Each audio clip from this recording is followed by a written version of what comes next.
ಆದ್ಯ ನ್ಯೂಸ್ನ ಸಮಸ್ತ ವೀಕ್ಷಕರಿಗೂ ಸ್ವಾಗತ. ನಾನು ಸತೀಶ್ ಪವಾರ್.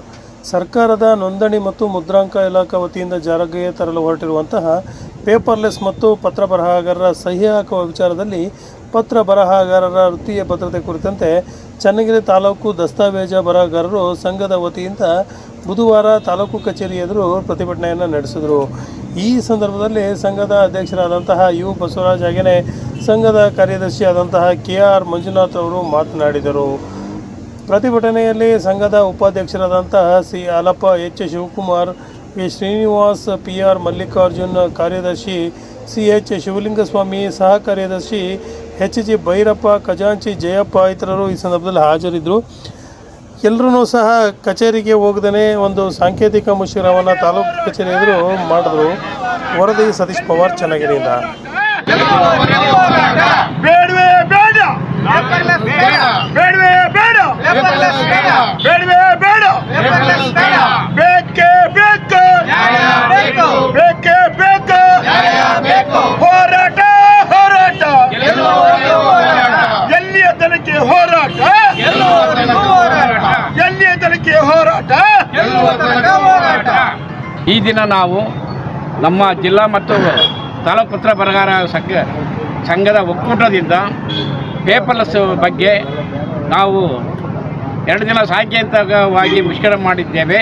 ಯಾವುದೇ ಒಂದು ಪತ್ರ ನೋಂದಣಿ ಆಗದ ರೀತಿಯಲ್ಲಿ ಇದು ನಾವು ಯಶಸ್ವಿಯಾಗಿದ್ದೇವೆ. ಈಗ 2ನೇ ದಿನಕ್ಕೆ ಕಾಲಿಟ್ಟಿದ್ದು.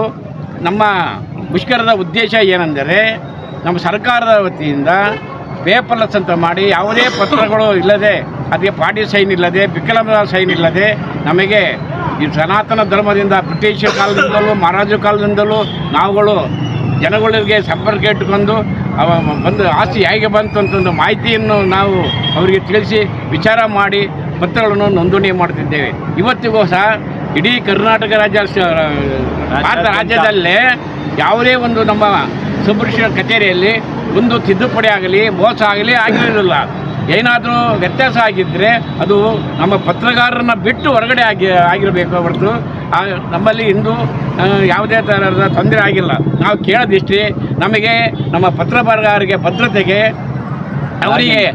ಅವರಿಗೆ ಗುರುತಿನ ಚೀಟಿ ಮತ್ತು ಲಾಗಿನ್ನು, ಪ್ರತ್ಯೇಕವಾದ ಒಂದು ಲಾಗಿನ್ನು ಇವುಗಳನ್ನು ಕೊಡಬೇಕಂತೇಳಿ ಈ ಮುಷ್ಕರದ ಮುಖಾಂತರ ನಾವು ಸರ್ಕಾರಕ್ಕೆ ಒತ್ತಾಯವನ್ನು ಮಾಡುತ್ತಿದ್ದೇವೆ.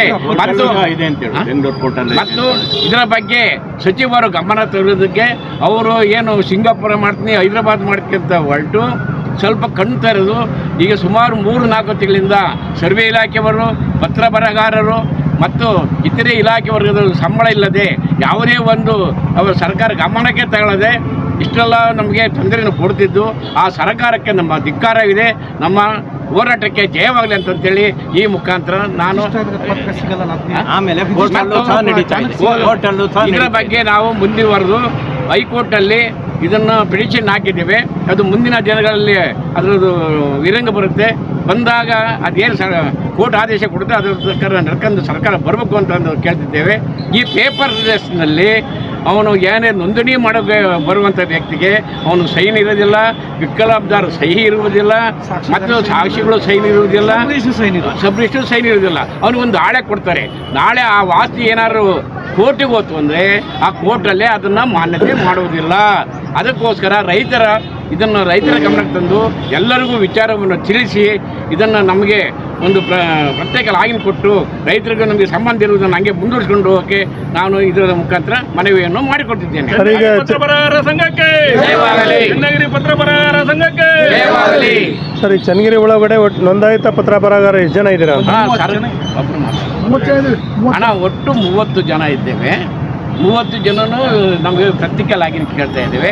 ಅದನ್ನು ಬಿಟ್ಟು ಈಗ ಏನಾಗಿದೆ ಅಂದರೆ, ಈ ಸರ್ಕಾರ ಆದೇಶ ತರೋದಕ್ಕೆ ಸುಮಾರು ಅನಧಿಕೃತವಾಗಿ ಒಂದು 25-30 ಜನ ಎಕ್ಸ್ಟ್ರಾ ಇದ್ದಾರೆ. ದಯಮಾಡಿ ಅದಕ್ಕೂ ಕಡಿವಾಣ ಹಾಕೋಕ್ಕೋಸ್ಕರ ಸರ್ಕಾರವನ್ನು ಒತ್ತಾಯ ಮಾಡುತ್ತಿಲ್ಲ. ನಿಮ್ಮ ಸಂಘದಿಂದ ಯಾಕೆ ಯಾವುದೇ ಕ್ರಮಗಳನ್ನು ಕೈಗೊಂಡಿಲ್ಲ ಅಥವಾ ತಹಶೀಲ್ದಾರಿಗೆ ಯಾವುದು ಮನವಿ ಕೊಟ್ಟಿಲ್ವಾ ನೀವು? ಸರ್ಕಾರದಿಂದ ನಾವು ತಹಶೀಲ್ದಾರರಿಗೆ ಕೊಟ್ಟಿದ್ದೀವಿ, ಸುಬ್ರಿಷಿಗೆ ಕೊಟ್ಟಿದ್ದೀವಿ, ಜಿಲ್ಲಾ ನೋಂದಣಾಧಿಕಾರಿಗೂ ಕೊಟ್ಟಿದ್ದೀವಿ, ಸರ್ಕಾರಕ್ಕೂ ಸಹ ಕೊಟ್ಟಿದ್ದೀವಿ.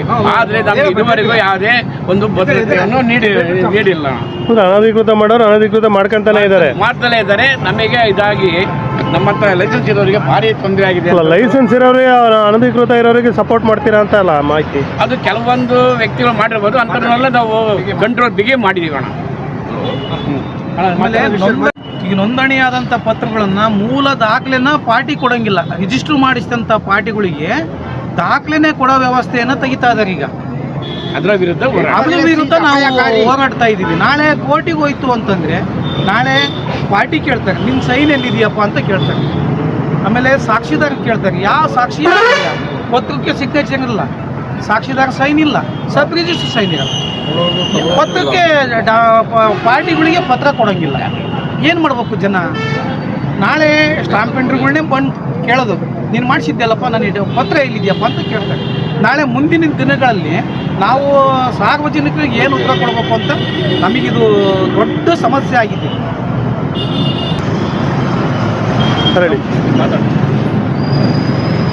ಈ ಒಂದು ಮಾನ್ಯ ಕಂದಾಯ ಮಂತ್ರಿಗಳು ಈ ಒಂದು ಪೇಪರ್ಲೆಸ್ ಅಂತ ಒಂದು ಅವೈಜ್ಞಾನಿಕವಾದ ಪದ್ಧತಿಯನ್ನು ತಂದುಬಿಟ್ಟು ಇಡೀ ರಾಜ್ಯದಲ್ಲಿರ್ತಕ್ಕಂಥ ಸಾರ್ವಜನಿಕ ಬಂಧುಗಳಿಗೆ ಮತ್ತು ಸಾರ್ವಜನಿಕರಿಗೆ ಹಾಗೂ ಹಿಂದಿನ ಕಾಲದಿಂದಲೂ ಮಾಡಿರ್ತಕ್ಕಂಥ ಪತ್ರ ಬರಹಗಾರರಿಗೆ ಒಂದು ನೆಲೆನಿಲ್ದಂಗೆ ಮಾಡ್ತಾಯಿದ್ದಾರೆ ಮಾನ್ಯ ಕೃಷ್ಣ ಬೈರೇಗೌಡರು.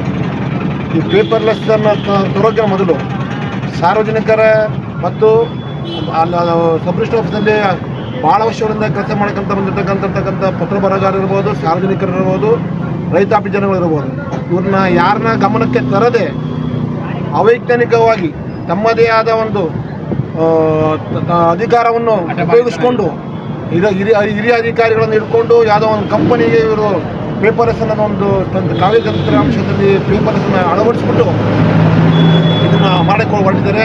ನಿಜವಾದಕ್ಕೂ ಹೇಳಬೇಕು ಅಂತಂದರೆ ಭಾರಿ ದುಷ್ಪರಿಣಾಮ ಬೀರುತ್ತೆ.